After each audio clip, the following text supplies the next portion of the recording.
ರಮಣ ಮಹರ್ಷಿಗಳು ಆಶ್ರಮದಲ್ಲಿದ್ದುಕೊಂಡು ಭಕ್ತರಿಗೆ ಭಕ್ತರಿಗೆ ಉಪದೇಶವನ್ನು ಮಾಡೋದ್ರ ಮುಖಾಂತರವಾಗಿ ಅವರ ಮನಸ್ಸನ್ನು ಪರಿವರ್ತನೆ ಮಾಡ್ತಾ ಇರುವಂಥ ಸಂದರ್ಭದಲ್ಲಿ ಒಬ್ಬ ವ್ಯಕ್ತಿ ಮನೆಯಲ್ಲಿ ಹೆಂಡತಿ ಕೂಡ ಜಗಳಾಡಿ, ಮಕ್ಕಳು ಕೂಡ ಜಗಳಾಡಿ, ಸಮಾಜದ ಹಿರಿಯರು ಕೂಡ ಜಗಳಾಡಿ, ಇತ್ತಾಗ ಹೆಂಡತಿಗೂ ಬೇಕಾಗಿರಲಿಲ್ಲ, ಮಕ್ಕಳಿಗೂ ಬೇಕಾಗಿರಲಿಲ್ಲ, ಸಮಾಜಕ್ಕೂ ಬೇಕಾಗಿರಲಿಲ್ಲ. ಅಂಥ ಒಬ್ಬ ವ್ಯಕ್ತಿ ಅಂತಂದ್ರೆ ಯಾರೂ ಮಾತಾಡಿಸ್ದೇ ಇರತಕ್ಕಂಥ ಪರಿಸ್ಥಿತಿಯಲ್ಲಿ ಇದ್ದುಕೊಂಡು, ಇನ್ನು ಯಾರೂ ನನ್ನನ್ನು ಮಾತಾಡಿಸವಲ್ರು, ಹೆಂಡತಿನೂ ಮಾತಾಡಿಸವಲ್ರು, ಮತ್ತು ಮಕ್ಕಳೂ ನನ್ನ ಮಾತಾಡಿಸವಲ್ರು, ಸಮಾಜದಲ್ಲಿರ್ತಕ್ಕಂಥ ಹಿರಿಯರು ನನ್ನನ್ನು ಮಾತಾಡಿಸವಲ್ರು, ಇದಕ್ಕೆ ನಾ ಇದ್ದು ಏನು ಪ್ರಯೋಜನ ಅಂಥೇಳಿ ತಿಳ್ಕೊಂಡು ತಾನು ಆತ್ಮಹತ್ಯೆಯನ್ನು ಮಾಡ್ಕೊಳ್ಬೇಕು, ಸಾಯಬೇಕು ಅಂತೇಳಿ ಹೊರಟಿದ್ದ. ಹೋಗುವಂಥ ಸಂದರ್ಭದಲ್ಲಿ ರಮಣ ಮಹರ್ಷಿಗಳು ಆಶ್ರಮದಲ್ಲಿ ಭಕ್ತರಿಗೆ ಉಪದೇಶವನ್ನು ಮಾಡ್ತಾ ಇರುವಂಥ ಸಂದರ್ಭದಲ್ಲಿ ಆ ಆಶ್ರಮದ ಬೋರ್ಡನ್ನು ನೋಡಿ ಓಹೋ ಮಹಾತ್ಮರಿದ್ದಾರಿಲ್ಲೇ, ಮಹಾತ್ಮರ ದರ್ಶನವನ್ನು ತೆಗೆದುಕೊಂಡು ಹೋಗ್ಬೇಕಂತೇಳಿ ಆ ಮಹಾತ್ಮರ ಅವರ ಕಡೆ ಇವನ ಮನಸ್ಸು ಎಳೀತು. ಹೋದಾಗ ರಮಣ ಮಹರ್ಷಿಗಳು ಕೂತ್ಕೊಂಡಿದ್ದರು. ಅಲ್ಲಿ ಎಲೆಯನ್ನು ಹೆಣಿತಾ ಇದ್ದರು, ಅಂದ್ರೆ ಊಟದ ಎಲೆ. ಆವಾಗಿನ ಕಾಲದ ಈಗೆಲ್ಲ ಪ್ಲಾಸ್ಟಿಕ್ ಪ್ಲೇಟು, ಅಡಿಕೆಯ ತಾಟು ಎಲ್ಲ ಬಂದಿದ್ದಾವೆ. ಆವಾಗಿನ ಕಾಲದಲ್ಲಿ ಎಲೆಯನ್ನು ಈ ಮುತ್ತಲು ಎಲೆ ಅಂತ ಬರ್ತಿದ್ದವು. ಆವಾಗಿನ ಕಾಲದಲ್ಲಿ ಮುತ್ತಲು ಎಲೆಯಲ್ಲಿ ಪತ್ರೊಳಿ ಅಂತಾರೆ, ಆ ಎಲೆ ಹೆಣಿತಾ ಇದ್ದರು. ಅಂದ್ರೆ ಭಕ್ತರಿಗೆ, ಆಶ್ರಮದಲ್ಲಿ ಬಂದಿರೋ ಭಕ್ತರಿಗೆ ಊಟಕ್ಕೆ ಪ್ರಸಾದಕ್ಕೆ ಉಪಯೋಗ ಮಾಡಬೇಕು, ಅದಕ್ಕೆ ಕೊಡಬೇಕು, ವ್ಯವಸ್ಥೆ ಮಾಡಬೇಕಂಥೇಳಿ ಆ ಎಲೆಯನ್ನು ಹೆಣಿತಾ ಇದ್ದರು. ಹೆಣುವಂಥ ಸಂದರ್ಭದಲ್ಲಿ ಇವನು ಒಳಗೆ ಬಂದು ರಮಣ ಮಹರ್ಷಿಗಳನ್ನು ನೋಡ್ತಾನೆ. ನೋಡಿ ಹಾಗೆ ಕೂತ್ಕೊಂಡಾಗ ಈ ಮಹಾತ್ಮರು ರಮಣ ಮಹರ್ಷಿಗಳು ಅವನನ್ನು ಮಾತಾಡಿಸ್ತಾರೆ. ಯಾಕಪ್ಪ, ಯಾವ್ರೂರು, ಎಲ್ಲಿಂದ ಬಂದು ಹ್ಯಾಂಗೆ ಏನಂತೇಳಿ ಕೇಳಬೇಕಲ್ಲ. ಮಠಕ್ಕೆ ಯಾವುದೇ ಭಕ್ತ ಬರಲಿ ಅವನನ್ನು ಮಾತಾಡಿಸಿ ಅವನ ಸುಖ ದುಃಖಗಳನ್ನು ಕೇಳಿ ಅವನ ವಿಚಾರಗಳನ್ನು ತಿಳಿದುಕೊಂಡು ಅವನಿಗೆ ಆಶೀರ್ವಾದ ಮಾಡ್ತಕ್ಕಂಥದ್ದು ಸ್ವಾಮಿಗಳ ಕರ್ತವ್ಯ. ಆ ರೀತಿಯಾಗಿ ಅಲ್ಲಿ ರಮಣ ಮಹರ್ಷಿಗಳ ಹತ್ರ ಇವನು ಹೋದ. ಹೆಂಡತಿ ಕೂಡ ಜಗಳಾಡಿರ್ತಕ್ಕಂಥ, ಮಕ್ಕಳು ಕೂಡ ಜಗಳಾಡಿ ಆತ್ಮಹತ್ಯೆಯನ್ನು ಮಾಡ್ಕೊಳ್ಬೇಕು ಅಂಥೇಳಿ ಹೋಗಿರ್ತಕ್ಕಂಥ ಮನುಷ್ಯ ರಮಣ ಮಹರ್ಷಿಗಳು ಮಾತಾಡಿದರು. ಯಾಕಪ್ಪ, ಎಲ್ಲಿಂದ ಬಂದು ಹ್ಯಾಂಗೆ ಏನು ಕೇಳ್ತಿರ್ಬಿಟ್ರೆ ನಾನು ಸುದ್ದಿ, ನಾನು ಎಲ್ಲಿಂದರ ಬರೋಲ್ಲಕ್ಕ, ನಿಮ್ಮ ದರ್ಶನ ಅಂತಲ್ಲ ಸಾಕು ಅಂತಂದ. ಹೌದು, ದರ್ಶನದಲ್ಲಿ ಸಾಕು, ನೀ ಅದಕ್ಕೆ ಹೊಂಟಿ, ಇಲ್ಲಿ ಯಾಕೆ ಬಂದಿ ಅಂತಂದಾಗ ನೋಡ್ರಿ, ನಾನು ಮನೆಯಲ್ಲಿ ಹೆಂಡತಿಯೂ ನನಗೆ ಸೇರುವಲ್ಲರು, ಮಕ್ಕಳನ್ನು ನನ್ನ ಸೇರುವಲ್ರು, ಸಮಾಜದ ಹಿರಿಯರು ನನ್ನನ್ನು ಸೇರುವಲ್ರು, ಅದಕ್ಕೆ ಏನು ಪ್ರಯೋಜನ ಸಮಾಜದಲ್ಲಿ, ನಾನು ಸತ್ತ ಬಿಡಬೇಕು, ಎಲ್ಲರೂ ಹೋಗಿ ಆತ್ಮಹತ್ಯೆಯನ್ನು ಮಾಡ್ಕೊಳ್ಬೇಕಂತೇಳಿ ಹೊಂಟಿದ್ದೀನಿ ಅಂತೇಳಿ ಹೇಳಿದಾಗ, ಆವಾಗ ನೀನು ಸ್ವಲ್ಪ ಕುಂದ್ರು ಅಂತ ಹೇಳಿದರು. ಸ್ವಲ್ಪ ಹೊತ್ತು ಕುಂದ್ರು, ನೀನು ಇಲ್ಲೇ ಕುಂದ್ರು. ಆವಾಗ ಅವರು ಯಾಕ್ರಿ ಅಂತಂದಾಗ ನೋಡಪ್ಪ ಸ್ವಲ್ಪ ಕುಂದರು ಅಂತ ಹೇಳಿದರು. ಕುಂತ ಆಮೇಲೆ ನೂರಾರು ಪತ್ರೊಳಿ ಎಲೆಯನ್ನು ಹೆಣದು ಒಂದಕ್ಕೊಂದು ಹೆಣದು ಊಟದ ತಟ್ಟೆಯನ್ನು ಮಾಡಿದ್ರಲ್ಲ, ಅವೆಲ್ಲ ಗುಂಪಿದ್ದು ಅವನ್ನೆಲ್ಲ ತೆಗೆದುಕೊಂಡು ಹೋಗಿ ಅಲ್ಲಿ ಹಾಕಿ ಸುಟ್ಟು ಬಾ ಅಂಥೇಳಿ ಒಂದು ಗಡ್ಡಿ ಪುಟ್ಟಿಗೆಯನ್ನು ಕೊಟ್ಟು ಆ ಪತ್ರೊಳಿ ಎಲೆಯನ್ನು ಕೊಟ್ಟು ಆ ಮನುಷ್ಯನಿಗೇನು ಜಗಳಾಡಿ ಬಂದಿದ್ದಲ್ಲ ಅವನಿಗೆ ಕೊಟ್ಟು ಹೋಗಿ ಬಾ ಸುಟ್ಟು ಬಾ ಅಂತ ಹೇಳಿದ್ರು. ಆವಾಗ ಅವನು ಕೇಳ್ತಾನೆ, ಪ್ರಶ್ನೆ ಮಾಡ್ತಾನೆ, ಅಲ್ಲ ಗುರುಗಳೇ, ಅಲ್ಲೇ ಮಹಾತ್ಮರೇ, ವರ್ಷಾನುಗಟ್ಟಲೆ ದಿವಸದ 12 ತಾಸು ಕುತ್ಕೊಂಡು ಭಕ್ತರಿಗಾಗಿ ಊಟದ ತಟ್ಟೆಯನ್ನು ನೀವೆಲ್ಲ ಮಾಡಿದ್ದೀರಿ, ಅವುಗಳನ್ನು ತೆಗೆದುಕೊಂಡು ಹೋಗಿ ಸುಟ್ಟು ಬಾ ಅಂತ ನೀವು ಹೇಳ್ತೀರಿ ಅಂದಮೇಲೆ, ಮತ್ತು ನೀವು ಮಾಡಿರ್ತಕ್ಕಂಥ ಈ ಕಾಯಕ, ನೀವು ಮಾಡಿರ್ತಕ್ಕಂಥ ಪರಿಶ್ರಮ ಅದು ವ್ಯರ್ಥವಾಗಿ ಹೋಗೋದಿಲ್ಲ ಅಂತ ಕೇಳಿದ್ರು. ಯಾವ ಮನುಷ್ಯ ಹೆಂಡತಿ ಕೂಡ ಮಕ್ಕಳು ಕೂಡ ಜಗಳಾಡಿ ಬಂದಿರತಕ್ಕಂಥ ಮನುಷ್ಯ ಪ್ರಶ್ನೆ ಮಾಡ್ತಾನೆ ರಮಣ ಮಹರ್ಷಿಗಳಿಗೆ. ಪ್ರಶ್ನೆ ಮಾಡಿದಾಗ, ಹೌದುಪ್ಪ, ಅದು ಸುಟ್ಟು ಬಾ ಅಂತ ನಿನಗೆ ಹೇಳಿದ್ನಿ ಖರೆ, ಆದ್ರೆ ನೀನು ಹೆಂಡತಿಗೆ ಬ್ಯಾಡ ಅಂಥೇಳಿ, ಹೆಂಡತಿಯು ಜಗಳಾಡಿ ಮಕ್ಕಳು ಕೂಡ ಜಗಳಾಡಿ ಬಂದಿಯಲ್ಲ, ಈ ಶರೀರವನ್ನು ದೇವರು ಕಣ್ಣು ಕೊಟ್ಟಾನ, ಕಿವಿ ಕೊಟ್ಟಾನ, ನಾಲಿಗೆ ಕೊಟ್ಟಾನ, ಮೆದುಳು ಕೊಟ್ಟಾನ, ಕೈ ಕೊಟ್ಟಾನ, ಕಾಲು ಕೊಟ್ಟನ. ಇಷ್ಟೆಲ್ಲವನ್ನೂ ದೇವರು ಕೊಟ್ಟಿರ್ತಕ್ಕಂಥ ಶರೀರವನ್ನು ವ್ಯರ್ಥವಾಗಿ ಹೆಂಡತಿ ಕೂಡ ಜಗಳಾಡಿ, ಮಕ್ಕಳು ಕೂಡ ಜಗಳಾಡಿ ನಿನ್ನ ಆತ್ಮಹತ್ಯೆಯನ್ನು ಮಾಡ್ಕೊಳ್ಬೇಕು, ಸಾಯಬೇಕಂತ ಹೊಂಟಿಯಲ್ಲ, ದೇವರು ಕೊಟ್ಟಿರ್ತಕ್ಕಂಥ ಈ ಶರೀರ ವ್ಯರ್ಥ ಆಗಲಿಲ್ಲ ಅಂತ ಕೇಳಿದ್ರಂತೆ. ಈ ಶರೀರ ವ್ಯರ್ಥವಾಗಲಿಲ್ಲ. ನನಗೆ ಕೇಳಿದ್ದು, ನೀನು ತಳಗಿ ಎಲೆಗೆ ನಾವು ಊಟದ ಎಲೆಯನ್ನು ಮಾಡಿ ಪರಿಶ್ರಮ ಪಟ್ಟರು ನೀವು ಸುಟ್ಟುವ ಅಂತ ಹೇಳಿದ್ರಿ, ಆ ಎಲೆಗಳು ಸುಟ್ಟು ಹೋಗ್ತಾವಲ್ಲ, ನಿಮ್ಮ ಪರಿಶ್ರಮ ವ್ಯರ್ಥ ಆಗಲಿಲ್ಲ ಅಂಥೇಳಿ ನೀನು ಕೇಳಿದಲ್ಲ. ಈ ಶರೀರವನ್ನು ಕೊಟ್ಟಿದ್ದಾರೆ ಅಂದಮೇಲೆ ದೇವರು ಕೊಟ್ಟಿರ್ತಕ್ಕಂಥ ಈ ಶರೀರವನ್ನು ಸಾಧನೆ ಮಾಡಬೇಕು, ಒಳ್ಳೆಯ ಮನುಷ್ಯಗಳನ್ನ ಅನಿಸ್ಕೊಳ್ಬೇಕು, ಸಮಾಜಕ್ಕೆ ಉಪಕಾರ ಮಾಡಬೇಕು, ಒಳ್ಳೆಯವನಾಗಿ ನೀ ಬಾಳಬೇಕು ಅನ್ನುವಂಥ ಒಂದು ಮನಸ್ಸು ನಿನಗೆ ತಿಳಿಲಿಲ್ಲ ಅಂಥೇಳಿ ಪ್ರಶ್ನೆ ಮಾಡಿದ್ರಂತೆ.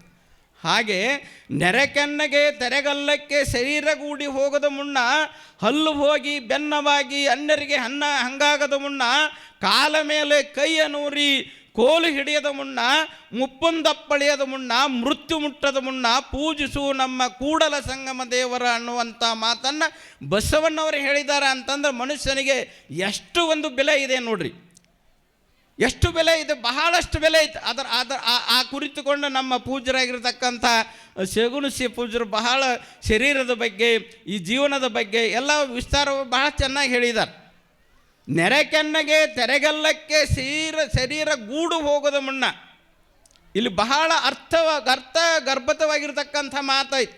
ಶರೀರ ಗೂಡು ಹೋಗದ ಮುನ್ನ ಅಂದರೆ ಶರೀರವು ಮುಪ್ಪಾಗುವುದಕ್ಕಿಂತ ಮುಂಚಿತವಾಗಿ, ಮುಪ್ಪು ಬರೋದಕ್ಕಿಂತ ಮುಂಚಿತೆಯಾಗಿ ಅದಕ್ಕೆ ಮತ್ತೆ ಪೂರ್ವಕ ಹೇಳ್ತಾರೆ, ನೆರೆಕೆನ್ನೆಗೆ ಶರೀರಗಲ್ಲಕ್ಕೆ ಶರೀರಕ್ಕೆ ಗೂಡು ಹೋಗೋದು ಮುನ್ನ. ಅಂದ್ರೆ ನೀನು ವಯಸ್ಸಾಗಿರ್ತಕ್ಕಂಥ ವಯಸ್ಸಿದ್ದಲ್ಲಿ ನಿಂದು ಒಂದು ಸ್ವರೂಪ ಬೇರೆ ಇರ್ತೈತಿ, ಮಧ್ಯಮ ವಯಸ್ಸಿನಲ್ಲಿ ನಿನ್ನೊಂದು ರೂಪನೇ ಬೇರೆ ಇರ್ತಿ, ಮುಪ್ಪಾವಸ್ಥೆ ಆದ ನಂತರ ನಿನ್ನ ತಲೆಯಲ್ಲಿರ್ತಕ್ಕಂಥ ಕೂದಲು ಬೆಳಗಾಗಿರ್ತಾವು, ನಿನ್ನ ಹಲ್ಲು ಬೀಳಲಿಕ್ಕೆ ಬಂದಿರ್ತಾವು, ನಿನ್ನ ಕೆನ್ನೆಗಳು ಮುದುಡಾಗಿರ್ತಾವು, ಮೈಯಲ್ಲಿರ್ತಕ್ಕಂಥ ಶರೀರದಕ್ಕೆ ಇರ್ತಕ್ಕಂಥ ನರನಾಡಿಗಳು ವೀಕ್ ಆಗಿರ್ತಾವೆ, ಅಂದ್ರೆ ದೌರ್ಬಲ್ಯವಾಗಿರ್ತಾವು, ಕಾಲುಗಳು ಕುಂತ್ರು ಏಳಾಕೆ ಬರೋದಿಲ್ಲ, ಎದ್ರು ಕುಂದಾಕೆ ಬರೋದಿಲ್ಲ.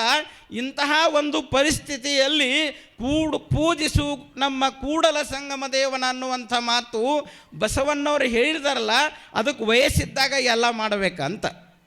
ವಯಸ್ಸಿದ್ದಾಗ ಮಾಡಿದ್ರೆ ಅದಕ್ಕೊಂದು ಘನತೆ ಬರ್ತಾ ಇದೆ, ಅದಕ್ಕೊಂದು ಕಿಮ್ಮತ್ತು ಬರ್ತಾ ಇದೆ. ಅದಕ್ಕೋಸ್ಕರವಾಗಿ ಶರೀರ ಮಾಧ್ಯಮ ಕಲುಧರ್ಮ ಸಾಧನಂ, ಶರೀರ ಯಾಕೆ ಬಂದೈತಿ ಅಂತಂದ್ರೆ ಪರಮಾತ್ಮನನ್ನು ಒಲಿಸಿಕೊಳ್ಳಲಿಕ್ಕೆ ಬಂದಿದೆ. ಶರೀರ ಯಾಕೆ ಬಂದಿದೆ ಅಂತಂದ್ರೆ ಮಹಾತ್ಮರ ಹಿತನುಡಿಗಳನ್ನು ಕೇಳಲಿಕ್ಕೆ ಬಂದಿದೆ. ಶರೀರ ಯಾಕೆ ಬಂದಿದ್ದಂದ್ರೆ ಸಮಾಜಕ್ಕೆ ನಾವು ಆದರ್ಶ ವ್ಯಕ್ತಿಗಳಾಗಬೇಕಂಥೇಳಿ ನಾವು ಬಂದಿದ್ದೇವೆ. ಇಂತಹ ಒಂದು ಶರೀರಕ್ಕೆ ಬಹಳ ಕಿಮ್ಮತ್ತೈತಿ ಅನ್ನುವಂಥ ಮಾತನ್ನು ನಮ್ಮ ರಮಣ ಮಹರ್ಷಿಗಳು ಹೇಳಿದರು, ಬಸವಣ್ಣವರು ಹೇಳಿದರು. ಹಾಗೆ ಇವತ್ತು ಶರೀರ ಧರ್ಮ ಅನ್ನುವಂಥದ್ದನ್ನು ಅದನ್ನು ನಾವು ಕಾಪಾಡಿಕೊಂಡ್ರೆ, ಅದನ್ನು ನಾವು ಉಳಿಸಿಕೊಂಡ್ರೆ ನಮ್ಮ ಒಂದು 10 ವರ್ಷ ನಾವು ಜಾಸ್ತಿ ಆಗ್ತೇವೆ. ನಮ್ಮ ಶರೀರಗಳು ಯಾಕಾಗ್ಯವ ಅಂತಂದ್ರೆ ಡಸ್ಟ್ಬಿನ್ ಅಂತೇಳಿ, ಅಂದ್ರೆ ಈ ಆಫೀಸಿನಲ್ಲಾಗಲಿ ಉಗುಳಕ್ಕೆ ಅಲ್ಲೆಲ್ಲ ಡಬ್ಬಿ ಇಟ್ಟಿರ್ತಾರಲ್ಲ, ಅದರಲ್ಲಿ ಉಗುಳಿ ಹೋಗ್ಬಿಡೋದು, ಹೊಲಸು ಸಿಕ್ಕಲ್ಲೇ ಬೇಡದು, ಅಲ್ಲಿ ಒಂದೇ ಕಡೆ ಉಗುಳಿ ಅಂಥೇಳಿ ವ್ಯವಸ್ಥೆ ಮಾಡಿರ್ತಾರಲ್ಲ, ಹಂಗೆ ಉಗುಳುವಂಥ ಒಂದು ಡಸ್ಟ್ಬಿನ್ ಆಗೈತೆ ನಮ್ಮ ಶರೀರದಲ್ಲಿ. ಏನು ಮಾಡಿ ಅಂತಂದ್ರೆ ನಾವು ಗುಟ್ಕಾನು ತಿನ್ನೋದು, ಆಮೇಲೆ ಸೆರೆಯನ್ನು ಕುಡೋದು, ಸಿಗರೇಟು ಸೇದೋದು ಎಲ್ಲ ಮಾಡೋದು. ಅವು ಚೀಟ್ ಬಂದಾವ್ರಿ, ಒಂದು ಸಿದ್ದು ಅಂತ ಒಂದು ಸ್ಟಾರ್ ಅಂತ ನೋಡ್ರಿ, ಹೆಸರು ಹೆಂಗೆ ಇಟ್ಟಾರ ನೋಡ್ರಿ. ಆ ಸಿದ್ದು ಅಲ್ರಿ, ಈ ಚೀಟಿನ ಹೆಸರು ಸಿದ್ದು ನಾ ಹೇಳೋದು. ಸಿದ್ದು ಅಂತ ಹೇಳಿದ್ರೆ ನೀವು ನೋಡಿರಿ ಗೊತ್ತೈತಿ, ಗಂಡು ಹುಡುಗರು ಏನು ಹೆಣ್ಮಕ್ಳು ಪಾಪ ನಿಮಗೆಲ್ಲ ಗೊತ್ತಿತ್ತಲ್ಲ ಗೊತ್ತಿಲ್ಲ, ಹುಡುಗರಿಗೆ ಬಹಳ ಗೊತ್ತೈತಿ. ಸಿದ್ದು ಅಂಥೇಳಿ ಒಂದು ಚೀಟು ಬರೆದಿರ್ತಾರೆ, ಅದಕ್ಕೆ ಅಲ್ಲಿ ತಂಬಾಕು ಅದನ್ನೇನು ಹಾಕಿರ್ತಾರೆ, ಅದಕ್ಕೆ ಸ್ಟಾರ್ ಅಂತ ಇರ್ತೈತಿ, ಅದೂ ಒಂದು ಚೀಟು. ಅವೆರಡೂ ಕೂಡಿಸ್ತಾರೆ. ಹಿಂಗೆ ಸಿದ್ದುದೊಳಗೆ ಸ್ಟಾರ್ ಕೂಡಿಸ್ತಾರ, ಹಿಂಗೆ ಕೂಡಿಸಿ ಗಲಗಳ ಅಳಿಗಾಡಿಸಿ ಅದನ್ನು ಬಾಯಾಗ ಹಾಕ್ಕೊಂಡು ಹಿಂಗೆ ಮ್ಯಾಲೆ ಹೊಡಿತಾರೆ. ಮ್ಯಾಲೆ ಹೊಡೆದ ಕೂಡಲೇ ಅದು ಹೇಳ್ತಂತ, ನೀನು ನನ್ನನ್ನು ಅಂಗಡಿಯಲ್ಲಿ ನಾನು ಸುಮ್ಮನೆ ಮಿನಿ ಮಿಚ್ಕೊಂತ ಅಂಗಡಿಯಾಗ ಕೂತ್ಕೊಂಡಿದ್ದೆ, ನನ್ನ ಎಲ್ಲರೂ ನೋಡಿ ಮುಂದೆ ಹೊಕ್ಕಿದ್ರು, ನೀನು ನನ್ನನ್ನು ನೋಡಿ ಬೇಕಂತ ರೂಪಾಯಿ ಕೊಟ್ಟು ದುಡ್ಡು ಕೊಟ್ಟು ತೊಗೊಂಡ ನಂತರ ಸುಮ್ಮನೆ ಬಿಡಲಿಲ್ಲ. ನಾನು ಸಿದ್ದುನ್ನ ಮತ್ತು ಸ್ಟಾರ್ನ ಇಬ್ಬರು ನಮ್ಮನ್ನು ಕೂಡಿಸಿದ್ವಿ, ಒಬ್ರಿಗೊಬ್ಬರು ಹೊಂದಾಣಿಕೆ ಆಗೋದಿಲ್ಲ ನಾವು. ಒಬ್ರಿಗೊಬ್ಬರು 36 ಸಂಖ್ಯೆ ಇದ್ದಂಗದೆ, ನಾವು 36 ಸಂಖ್ಯೆ ಇದ್ದಂಗದೆವು. ನಮ್ಮನ್ನು ಇಬ್ಬರನ್ನೂ ಕೂಡಿಸಿದಿ, ಅದಕ್ಕೆ ಇಬ್ಬರನ್ನೂ ಕೂಡಿಸಿ ನೀ ಬಾಯಾಗ ಹಾಕ್ಕೊಂಡು ಮ್ಯಾಲೆ ಹೊಡೆದೆಲ್ಲ. ಅದಕ್ಕೆ ನೀ ತಿಳ್ಕೊ, ಒಂದು ದಿವಸ ನನ್ನನ್ನು ನೀ ಹೆಂಗೆ ಹಾರಿಸಿದಿ, ನಿನ್ನೂ ನಂಗೆ ಹಾರಿಸ್ತೇನೆ ಅಂತೇಳಿ ತಿಳ್ಕೊಂಡು ಹೇಳ್ತಂತ ಚೀಟ್. ಅಂದ್ರೆ ನಮ್ಮ ಶರೀರ ಬಹಳ ಪವಿತ್ರವಾಗಿರುವಂಥ ಶರೀರ. ಆ ಪವಿತ್ರವಾಗಿರ್ತಕ್ಕಂಥ ಶರೀರಕ್ಕೆ ಒಂದು ಮೌಲ್ಯ ಇದೆ, ಒಂದು ಕಿಮ್ಮತ್ತ ಇದೆ. ಶರೀರ ಧರ್ಮಂ ಖಲು ಧರ್ಮ ಸಾಧನಂ. ಶರೀರ ಯಾಕೆ ಬಂದೈತಿ ಅಂತಂದ್ರೆ ಒಳ್ಳೆಯ ಕೆಲಸನ ಮಾಡಲಿಕ್ಕೆ ಬಂದಿದೆ, ಒಳ್ಳೆಯ ಒಂದು ವಿಚಾರಗಳನ್ನು, ಸಮಾಜಕ್ಕೆ ಸೇವೆಯನ್ನು ಮಾಡಲಿಕ್ಕೆ, ಇನ್ನೊಬ್ಬರಿಗೆ ಉಪಕಾರ ಮಾಡಲಿಕ್ಕೆ ಶರೀರ ಬಂದಿದೆ, ಕೆಟ್ಟದ್ದನ್ನು ಮಾಡಲಿಕ್ಕೆ ಬಂದಿಲ್ಲ. ಮೊನ್ನೆ ಒಂದು ಪೇಪರದಲ್ಲಿ ಈಗೇನಾಗಿದೆ ಅಂದ್ರೆ, ಈಗ ದಿನಮಾನದಲ್ಲಿ ವೈಷಮ್ಯ, ದ್ವೇಷ, ಒಬ್ರಿಗೊಬ್ಬರು ಸೇರಿದಂಗೆ ಒಬ್ರಿಗೊಬ್ಬರು ಜಗಳ ಹಚ್ಚುವಂಥ ಪರಿಸ್ಥಿತಿ ಎಲ್ಲ ಬಹಳ ಬಂದೈತಿ. ಇಲ್ಲೇ ನಾನು ಒಂದು ಇದರಲ್ಲೇ ನೋಡಿದೆ, ಅದು ಫೋನ್ನಲ್ಲಿ ನೋಡಿದೆ ನಾನು. ಏನಂದ್ರೆ ಇಲ್ಲೇ ಜಮಖಂಡಿ ತಾಲೂಕು ಅಂತ ನೋಡ್ರಿ, ಜಮಖಂಡಿ ತಾಲೂಕಿನ್ಯಾಗ ಒಬ್ಬ ಹೆಣ್ಮಗಳು, ಕುರುಬರ ಹೆಣ್ಮಗಳು, ಅದನ್ನು ಹೇಳಬೇಕು, ಓದಿದ್ದನೇ ಹೇಳ್ತೇನೆ, ನಾನು ಹುಟ್ಟಿಸಿ ಹೇಳಲ್ಲ. ಕುರುಬರ ಹೆಣ್ಮಗಳು ಆಕೆ ಮೊದಲನೇ ಗಂಡನನ್ನು ಮೊದಲೇ ಮದುವೆ ಮಾಡ್ಕೊಂಡಿದ್ಲು. ಮದುವೆ ಮಾಡಿಕೊಂಡು ಇನ್ನೊಬ್ಬ ಧರ್ಮದ ಜಾತಿಯ ಒಬ್ಬ ಹುಡುಗನ ಕೂಡ ಆಕೆ ಪ್ರೇಮ ಬೆಳೀತು. ಮೊದಲನೇ ಗಂಡನ್ನು ಬಿಟ್ಲು, ಆಕರ್ಷಣೆ ಆಗಿ ಎರಡನೇ ಗಂಡನನ್ನು ಆದ್ಲು. ಎರಡನೇ ಗಂಡನ ಆದ ಪೂರ್ವದಲ್ಲಿ ಅವನು ಹೇಳಿದ, ನೀ ಮೊದಲನೇ ಗಂಡನ ಬಿಟ್ಟು ಬಂದ್ರೆ ನಾನು ನಿನ್ನ ಮದುವೆ ಮಾಡ್ಕೋತೇನೆ ಅಂತ ಹೇಳಿದಂತ. ಅದು ಡೈಲಿ ಹಂಟ್ ಅಂತ ಹೇಳಿ ಬರ್ತೈತಿ ಮೊಬೈಲ್ನಲ್ಲಿ, ಅದರಲ್ಲಿ ಬಂದಿತ್ತು, ಪೇಪರ್ನಲ್ಲೂ ಬಂದಿತ್ತು. ನೀವು ಯಾರು ಓದಿರ್ಲಿಕ್ಕೆ ಗೊತ್ತಿಲ್ಲ, ನಾ ಮಾತ್ರ ಓದಿದ್ದೇನೆ. ಆವಾಗ ಏನು ಮಾಡಿದ್ದಂದ್ರೆ ಹೆಣ್ಮಗಳು, ಕುರುಬರ ಜಾತಿ ಹೆಣ್ಮಗಳು, ಆಕಿ ಆ ಮೊದಲನೇ ಗಂಡನ ಕೂಡ ಸೂಡ್ಸಿತೆ. ಅಂದ್ರೆ ಇದು ದಾಂಪತ್ಯವನ್ನು ಹರಿದುಕೊಳ್ಬೇಕು, ಬೇರೆ ಆಗಬೇಕಂತೇಳಿ ತಿಳ್ಕೊಂಡು ಕೋರ್ಟಿಗೆ ಹೋದ್ಲು.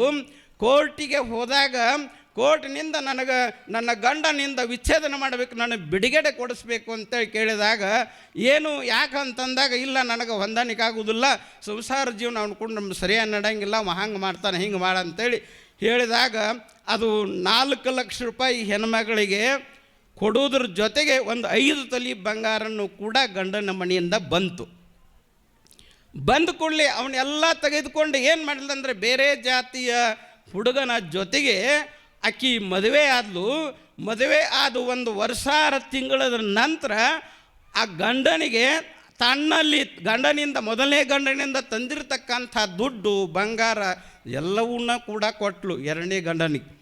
ಕೊಟ್ಟಾಗ 1 ವರ್ಷ 6 ತಿಂಗಳ ಸಂಸಾರ ಜೀವನ ಮಾಡಿದ. ವರ್ಷ 6 ತಿಂಗಳ ಆದ ನಂತರ 4 ಲಕ್ಷ ರೂಪಾಯಿನೂ ಇಲ್ಲ, ಬಂಗಾರನೂ ಇಲ್ಲ. ಇತ್ತಾಗ ಮೊದಲನೇ ಗಂಡಗೂ ಬೇಕಾಗಲಿಲ್ಲ, ಇತ್ತಾಗ ಹಡದಂಥ ತಂದೆ ತಾಯಿಗಳೂ ಬೇಕಾಗಲಿಲ್ಲ, ಯಾರಿಗೂ ಬೇಕಾಗದೇ ಇರುವಂಥ ಪರಿಸ್ಥಿತಿ ಬಂತು. ಬಾಗಲಕೋಟೆಯಲ್ಲಿ ಜಿಲ್ಲಾಧಿಕಾರಿ ಆಫೀಸಿನ ಎದುರಿಗೆ ಹೋಗಿ ಆಕೆ ನನಗೆ ನ್ಯಾಯ ಕೊಡಿಸ್ಬೇಕು ಅಂತೇಳಿ ಕೂತ್ಕೊಂಡ್ಲಂತ. ನ್ಯಾಯ ಕೊಡಿಸ್ಬೇಕಂತ ಕೂತ್ಕೊಂಡ್ಲ ಜಿಲ್ಲಾಧಿಕಾರಿ ಇದರ ಹತ್ತಿರ, ಆಫೀಸಿನ ಹತ್ರ. ಇಂಥ ಘಟನೆಗಳು ನಡೆಯಕತ್ತಿದ್ದಾವೆ. ಯಾಕೆ ಅಂತಂದ್ರೆ ನಮಗೆ ಸಮಾಧಾನ ಇಲ್ಲ, ನಮಗೆ ನೆಮ್ಮದಿ ಇಲ್ಲ, ನಾವು ದೇವರನ್ನು ನಂಬಕ್ಕೆ ತಯಾರಿಲ್ಲ, ತಂದೆ ತಾಯಿಗಳನ್ನು ನಂಬಕ್ಕೆ ತಯಾರಿಲ್ಲ, ನಾವು ಗುರುಗಳನ್ನು ನಂಬಕ್ಕೆ ತಯಾರಿಲ್ಲ. ನಮ್ಮಲ್ಲಿ ವಿಶ್ವಾಸ, ಶ್ರದ್ಧೆ, ಈ ನಂಬಿಕೆಯನ್ನು ನಾವೆಲ್ಲ ದೂರ ಕಳ್ಕೊಂಡ್ಬಿಟ್ಟೆವು. ಅದಕ್ಕೋಸ್ಕರವಾಗಿ ಈ ಥರ ಇಲ್ಲ, ನಮ್ಮಲ್ಲಿ ಮನಸ್ಸು ಚಂಚಲಾಗಿ ನಮ್ಮನ್ನು ನಾವು ಹತ ಮಾಡ್ಕೊಳ್ಳಿಕ್ಕೆ ಹತ್ತಿದ್ದೇವೆ. ಅದಕ್ಕೆ ಶರೀರವು ಬಹಳ ಕಿಮ್ಮತ್ತಿನಿಂದ ಬಂದಿರತಕ್ಕಂಥ ಶರೀರ ಧರ್ಮಂ ಖಲು ಧರ್ಮ ಸಾಧನಂ. ಶರೀರ ಯಾಕೆ ಬಂದೈತೆ ಅಂತಂದ್ರೆ ದೊಡ್ಡದಾಗಿರ್ತಕ್ಕಂಥ ಸಾಧನೆಯನ್ನು ಮಾಡಲಿಕ್ಕೆ ಬಂದಿದೆ.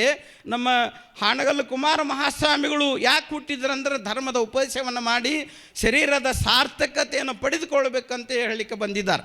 ಇವತ್ತು ತುಬಚಿಯ ಶಿವಲಿಂಗೇಶ್ವರ ಮಹಾಸ್ವಾಮಿಗಳು, ಸಾವಳಿಗೆಯ ಶಿವಲಿಂಗೇಶ್ವರ ಮಹಾಸ್ವಾಮಿಗಳು, ಗೋಕಾಕದ ಶಿವಲಿಂಗೇಶ್ವರ ಸ್ವಾಮಿಗಳು, ಇವರೆಲ್ಲ ಒಂದೇ ಅಂತ ನಾನು ಸುದ್ದಿ ಕೇಳಿದೆ. ಅವರು ಬೇರೆಲ್ಲ, ಇವರು ಬೇರೆ. ಆ ಶಿವಲಿಂಗ ಮಹಾಸ್ವಾಮಿಗಳು ಇಲ್ಲಿ ಒಂದು ಅನುಷ್ಠಾನ ಮಾಡಿರ್ತಕ್ಕಂಥ ಒಂದು ಸ್ಥಾನ, ಅವರು ಪಾದ ಬಿಟ್ಟಿರ್ತಕ್ಕಂಥ ಸ್ಥಾನ ದೊಡ್ಡದಾಗಿರ್ತಕ್ಕಂಥ ಕ್ಷೇತ್ರವಾಗಿ ಬೆಳೀತು ಅನ್ನುವಂಥದ್ದನ್ನು ಇತಿಹಾಸ ಮುಖಾಂತರವಾಗಿ ಕೇಳ್ತಾ ಇದ್ದೇವೆ.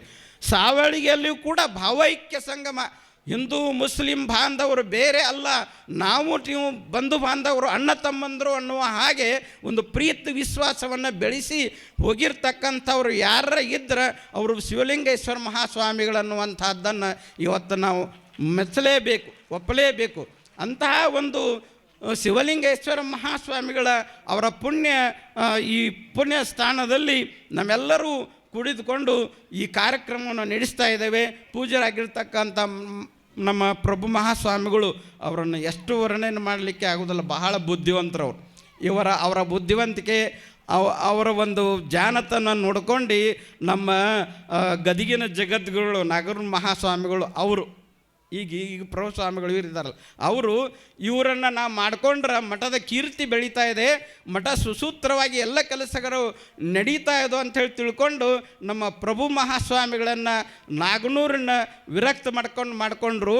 ಅಂತಹ ನಾಗನೂರಿನ ಪೂಜ್ಯರು ಆಗಿರ್ತಕ್ಕಂಥ ಗದಗಿನ ಜಗದ್ದುಗಳು ಎಂಥ ಒಳ್ಳೆ ರತ್ನಗಳನ್ನು ತಯಾರು ಮಾಡಿದವು ಅಂತಂದ್ರೆ ಇವತ್ತು ಶೇಗುಣಸಿಯ ಪೂಜ್ಯರಂಥ ಮಹಾಸ್ವಾಮಿಗಳ ಒಳ್ಳೆಯ ರತ್ನವನ್ನು ತಯಾರು ಮಾಡಿ ಹೋಗಿದ್ದಾರೆ. ಅವರು ಪೂಜ್ಯ ಪ್ರಭುಸ್ವಾಮಿಗಳಂಬತಕ್ಕಂಥ ರತ್ನವನ್ನು ತಯಾರು ಮಾಡಿದ್ದಾರೆ. ಇಂತಹ ಎಲ್ಲ ಪೂಜ್ಯರನ್ನು ಕೊಟ್ಟಿರ್ತಕ್ಕಂಥ ಕೊಡುಗೆ ಯಾವುದು ಅಂತಂದ್ರೆ ನಮ್ಮ ಗದಗಿನ ಜಗದ್ಗಳು.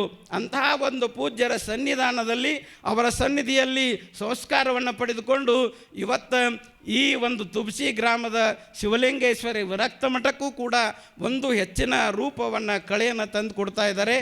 ಒಂದು ನೂತನವಾಗಿರ್ತಕ್ಕಂಥ ಶಿಲಾಮಂಟಪ, ಆ ಶಿಲಾಮಂಟಪದ ಉದ್ಘಾಟನೆಯ ಸಮಾರಂಭದಲ್ಲಿ ಇಂತಹ ಒಂದು ಅದ್ಭುತವಾಗಿರ್ತಕ್ಕಂಥ ಕಾರ್ಯಕ್ರಮಗಳನ್ನು ಹಾಕಿಕೊಂಡು ನಮ್ಮನ್ನು ಗೌರವಿಸಿ ಈ ಕಾರ್ಯಕ್ರಮಕ್ಕೆ